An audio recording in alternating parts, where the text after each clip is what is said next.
Agora, vou te falar sobre o tema.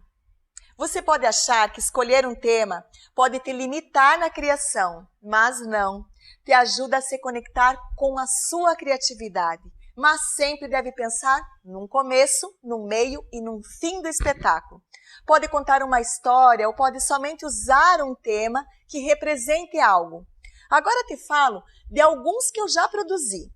Produzi um espetáculo somente com músicas ciganas e composição brasileira, no qual a banda Guardiões da Noite do Oriente estava tocando suas próprias composições. Produzi outro, que foi uma homenagem ao grupo musical Gypsy Kings, que é lógico, usei somente as músicas gravadas por eles. Produzi também um espetáculo que se chamou Terra da Dança. Nesse espetáculo, coloquei no palco todo o dia de um acampamento cigano, desde o nascer do sol até chegar à noite de festa, onde explorei elementos cênicos como lampiões, peneiras, baús com pertences, além dos chales, leques, pandeiros, etc., que são representações de momentos em um acampamento. Outro espetáculo foi o Brasil Cigano, onde apresentamos somente danças ciganas brasileiras, com músicas diversas, não somente de compositores brasileiros. Ainda outro em que contamos a história dos ciganos, desde a saída da Índia, e representamos várias etnias ciganas do mundo. Outro que falamos sobre os elementais e a conexão dos ciganos com a natureza, onde pude explorar muitos elementos cênicos diferentes, bem modernos, e que não são tradicionais na dança cigana, como também estávamos representando um personagem que era o próprio elemental, mas lógico, com as saias e o figurino das ciganas. Enfim, foram mais de 20 temáticas diferentes e o que acho importante é que deve pensar que um espetáculo deve ter uma narrativa, mesmo que não use textos ou interpretações através da fala. Deve contar uma história e te digo, com meu sentimento poético, que todas as histórias devem ter um final feliz. Eu tenho algo que me move dentro dessa arte cigana, dentro da cultura, e que considero como minha missão. Por isso estou aqui. Eu nunca falo de tragédia, porque tudo que procuramos na internet está carregado do sofrimento que os ciganos tiveram e ainda têm por conta dos preconceitos. Então, como decisão pessoal, eu nunca falo de preconceito no palco. Eu falo de amor, eu falo da conquista, eu falo da cor, eu falo da alegria, porque é disso que a cultura cigana precisa, ser lembrada por sua contribuição cultural tão rica. A dança cigana brasileira é a dança mais jovem que existe dentro das etnias ciganas. Podemos afirmar hoje que os ciganos brasileiros têm suas características próprias e que cada dia que passa tem se destacado através da nossa busca pela arte. Nós, ciganos e não ciganos, pelo amor que une todas as pessoas sem distinção, como iguais perante a vida. Enfim, falando de temática, você tem a liberdade de criar, levar ao palco o que desejar, construir, porque toda dança deixa de ser tradicional quando ela é levada para o palco. E quando é coreografada também. E nós podemos usufruir de muita licença poética, de trazer à tona a nossa imaginação. E saiba que o público agradece quando vê produções diferentes, bem construídas, feitas com amor. E o que quero salientar também é que precisa pensar na harmonia de cores. Cuide com um cenário muito colorido, muitas cores e também muitas cores quentes, como vermelho, laranja, amarelo, causam irritação no público. Então precisa pensar em que o público deve sentir em ver o seu cenário, o que quer passar para ele. A harmonia de cores é fundamental para a criação. Dificilmente uso mais que 3 cores no cenário e quase sempre uso 2 cores frias e uma quente, para que o público não se sinta ativado pelo poder das cores quentes e o que pode causar a irritabilidade. Bom, não poderei falar de tantos aspectos, porque estou aqui para te trazer algumas dicas e para você ter uma base de como construir o seu espetáculo. Agora vou te falar do figurino. Figurino é algo que me encanta. É o que eu acho fundamental para embelezar a coreografia. Eu tenho disponibilizado através do dançacigana.com um material que fala do figurino tradicional brasileiro e que pode agora acessar, cadastrar e receber. Nesse material, falo também de todos os aspectos das saias ciganas, de como adaptei o figurino para o palco para trazer mais beleza cênica. Por exemplo, eu não uso saias que aparecem nos pés, mesmo que seja mais difícil para dançar com elas. Mas, para o palco, dá uma maior elegância.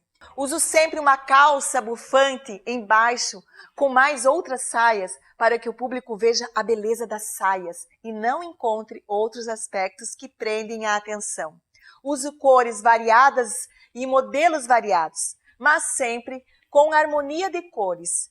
Cuido para não colocar duas estampas diferentes no mesmo figurino, apesar de saber que os ciganos não se preocupam com isso. Mas o que estou falando é de beleza cênica, de arte de palco, de construção harmônica de um espetáculo.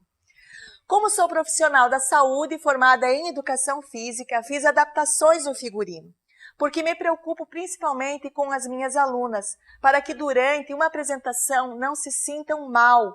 O uso de corpetes que não são apertados, cintos que tenham elásticos, que não limitam a respiração das bailarinas. No meu grupo, nós não usamos esses corpetes comprados, duros, inclusive as proíbo de usar nas apresentações, porque pode sufocar a bailarina se usar muito apertado. Eles não têm flexibilidade, o tronco fica limitado para dançar e confesso que já me senti mal em perceber que algumas bailarinas estavam travadas ao dançar, porque o seio estava quase de fora do corpete. E isso causa mal-estar para a bailarina e também para quem assiste. A conexão da dança é perdida totalmente. Então, exijo sempre que todo o elenco esteja impecável. Roupas bem passadas, todas com calça. Não uso a calça legging por baixo da saia em apresentações, porque eu acho que cenicamente não fica bonito.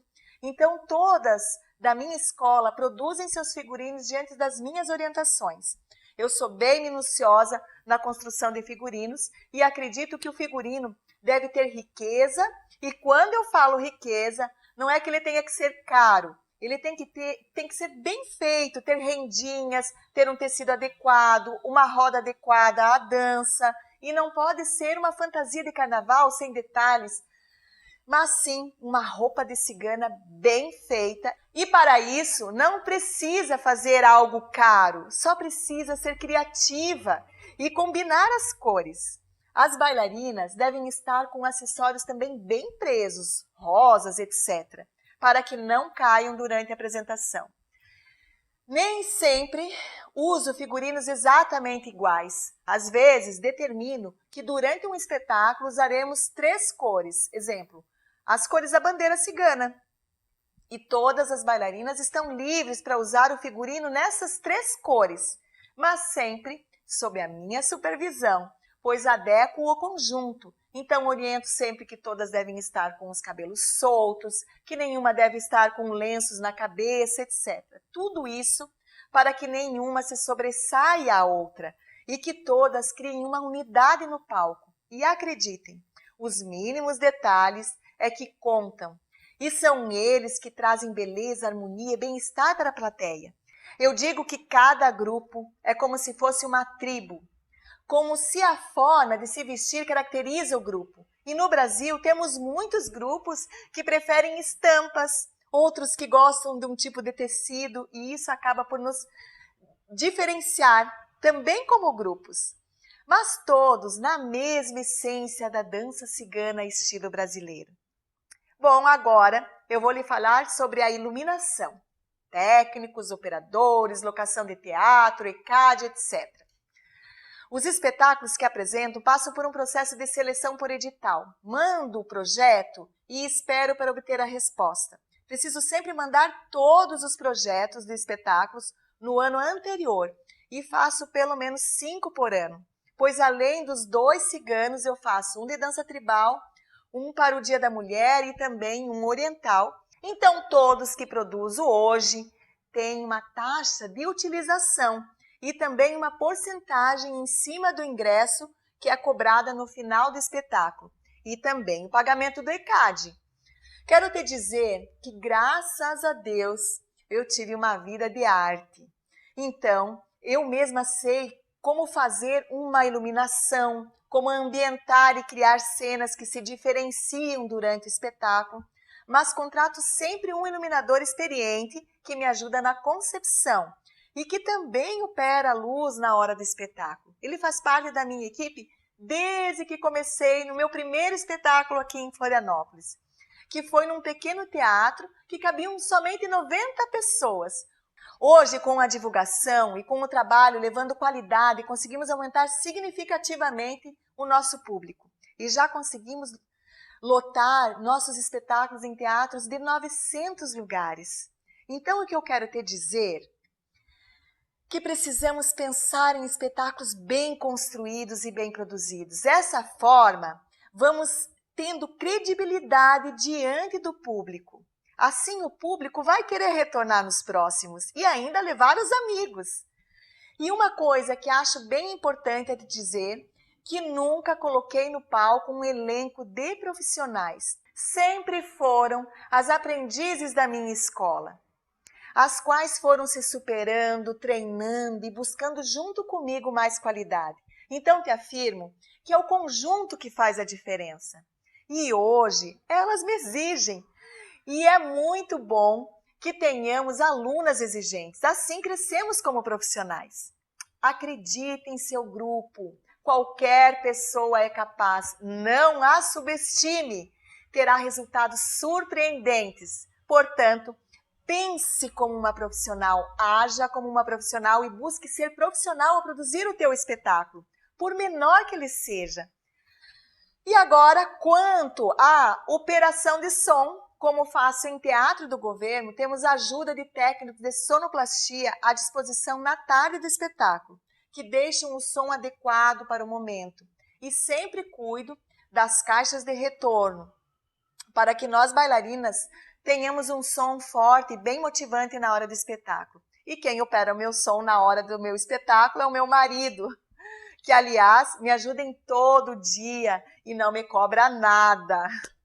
Portanto, vou dar mais uma dica para você. Peça ajuda para sua família, envolva-os na produção para ter um custo ainda mais baixo na sua produção.